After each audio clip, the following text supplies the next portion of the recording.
Hello दोस्तों, स्वागत है आप सभी का आपके अपने YouTube चैनल अकाउंट टू अर्थ पर। दोस्तों, आज के इस वीडियो में हम पढ़ेंगे साझेदारी के प्रकार और साथ ही पढ़ेंगे साझेदारी संलेख क्या होता है और साझेदारी संलेख के अभाव में लागू होने वाले नियमों के बारे में। आइए दोस्तों शुरू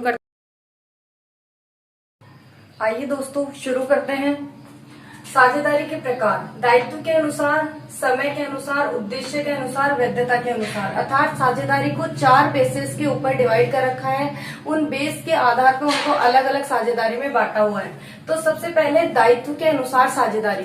तो दायित्व के अनुसार साझेदारी कौन कौन से होती है? सीमित दायित्व साझेदारी और असीमित दायित्व साझेदारी। सीमित दायित्व साझेदारी कौन सी होती है? जो सीमित दायित्व साझेदारी अधिनियम 2008 के अंतर्गत स्थापित है, तो वो साझेदारी होती है सीमित दायित्व साझेदारी। सीमित दायित्व का मतलब क्या है कि जो साझेदार की निजी संपत्तियां होगी उस पे फर्म का कोई अधिकार नहीं होगा, यानी कि फर्म के दायित्वों को चुकाने के लिए साझेदार की निजी संपत्ति का उपयोग नहीं किया जा सकता।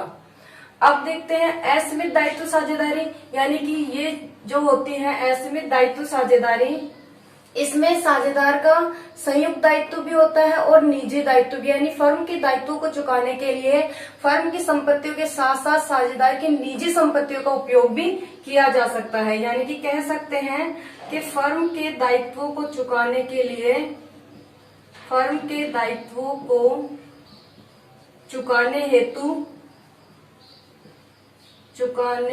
हेतु उसकी व्यक्तिगत संपत्तियों का प्रयोग भी किया जा सकता है। उसकी, या कह सकते हैं साझेदार की जो व्यक्तिगत संपत्तियां होती है, उसकी खुद की निजी संपत्तियां जो होती है, उसका भी उपयोग कर सकते हैं, उपयोग किया जा सकता है। तो ऐसी साझेदारी कौन सी साझेदारी कहलाएगी?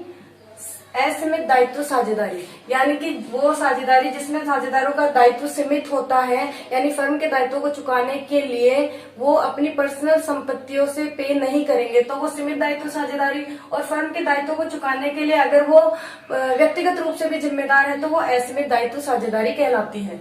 उसके बाद है समय के अनुसार। अब समय के अनुसार साझेदारी 2 प्रकार की होती है: निश्चितकालीन साझेदारी, अनिश्चितकालीन साझेदारी। निश्चित का मतलब क्या होता है? जिसका निश्चित हो, मतलब टाइम फिक्स हो। कालीन यानी समय, तो निश्चितकालीन साझेदारी यानी जिसका समय क्या हो? निश्चित हो, समय निश्चित हो। ऐसी साझेदारी जिसका समय निश्चित हो तो निश्चितकालीन साझेदारी कहलाती है। अब कोई साझेदारी कुछ निश्चित समय के लिए स्थापित की गई है, जैसे 10 साल, 15 साल, 20 साल, जो भी उसका टाइम पीरियड फिक्स है, तो ऐसी साझेदारी निश्चितकालीन साझेदारी होती है। और इस साझेदारी, इसके टाइम के खत्म होने पर यह साझेदारी अपने आप ही क्या हो जाती है? समाप्त हो जाती है। अनिश्चितकालीन साझेदारी जिसका समय निश्चित ना हो, समय निश्चित ना हो कि कब तक चलेगी, अनंत काल तक चल सकते हो साझेदारी, तो वो होगी असीमित दायित्व साझेदारी।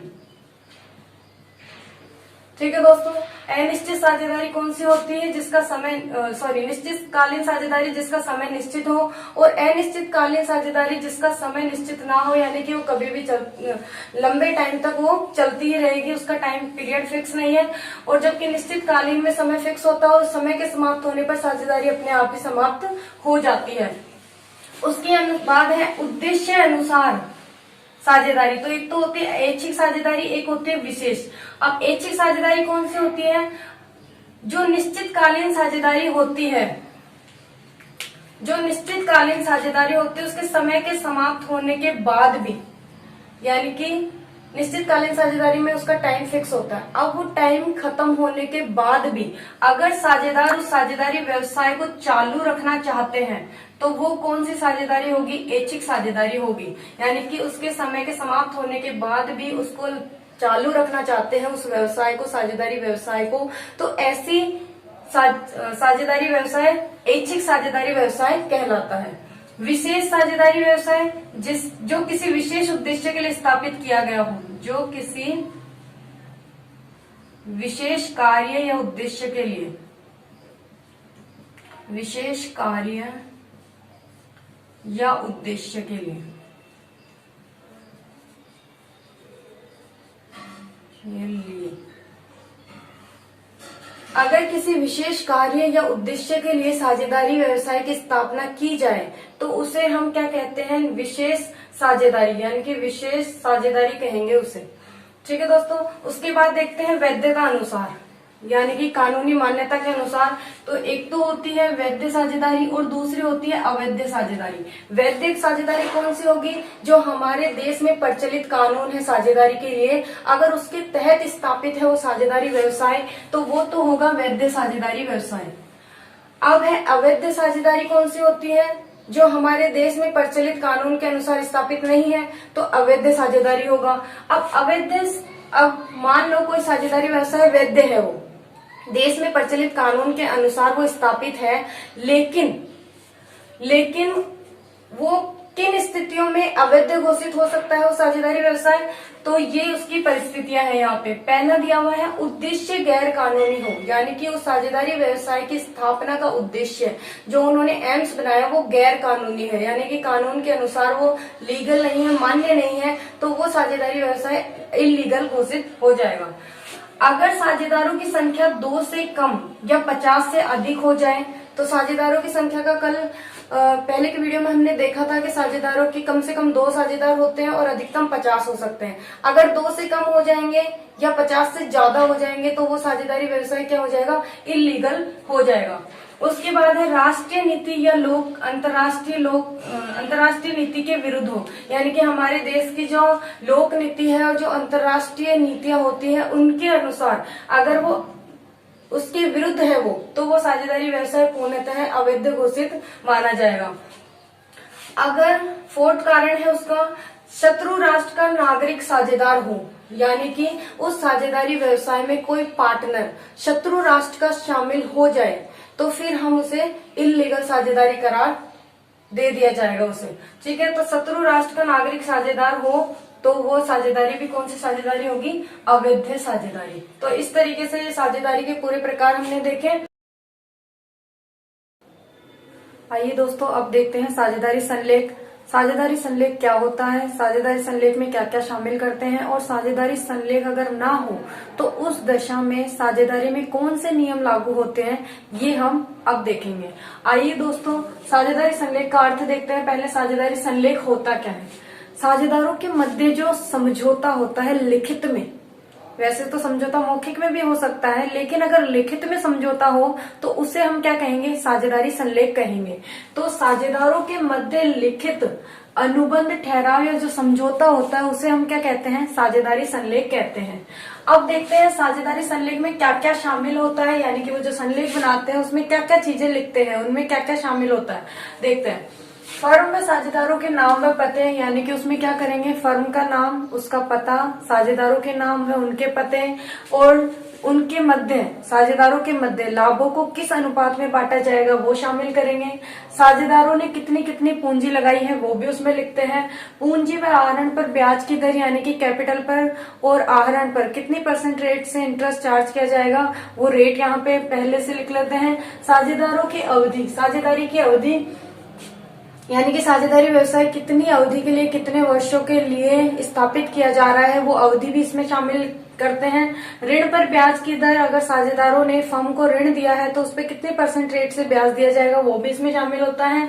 लेखे रखने की विधि, यानी कि लेखा पुस्तकें जो बनाएंगे वो कौन सी विधि से, कौन से मेथड से रखेंगे वो भी इसमें शामिल होता है। व्यवसाय की प्रकृति एवं कार्य क्षेत्र, यानी कि जो व्यवसाय स्थापित कर रहे हैं वो उसकी प्रकृति कैसी, उसका नेचर कैसा, उसके क्या क्या कार्य क्षेत्र है, स्कोप क्या है उसके, और साझेदारों को देय, वेतन, बोनस, कमीशन, यानी किस साझेदार को कितना वेतन, कितना बोनस, कितना कमीशन दिया जाएगा वो सारी बातें इसमें शामिल होती हैं।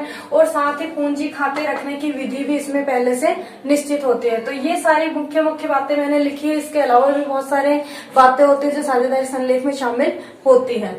अब हम देखते हैं, मान लो साझेदारों के मध्य साझेदारी संलेख नहीं बनाया गया, तो उस स्थिति में साझेदारी संलेख के अभाव में लागू होने वाले नियम, तो कौन से नियम लागू होंगे वो यहाँ पे हम देखेंगे। किसी भी साझेदार को कोई वेतन, बोनस, कमीशन नहीं दिया जाएगा। अगर साझेदारी संलेख बनाया नहीं गया है तो फिर उनको साझेदारों को ना तो कोई वेतन मिलेगा, किसी भी साझेदार को ना बोनस ना कमीशन दिया जाएगा। दूसरा है लाभ हानि समान अनुपात में बांटा जाएगा, यानी साझेदारों के मध्य जो लाभ हानि बांटा जाएगा वो समान अनुपात में बांटा जाएगा, किसी भी साझेदार को कम या ज्यादा नहीं मिलेगा।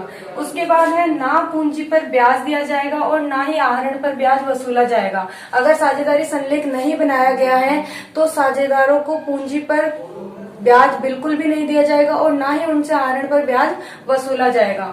उसके बाद फोर्थ है पूंजी के अलावा यदि ऋण के रूप में धन देता है, यानी कि पूंजी के अतिरिक्त कोई साझेदार फर्म को ऋण के रूप में धन देता है तो उस पे उसको 6% की रेट से ब्याज दिया जाएगा। ये रेट बहुत इंपॉर्टेंट है, बहुत ज्यादा क्वेश्चन में पूछी जाती है।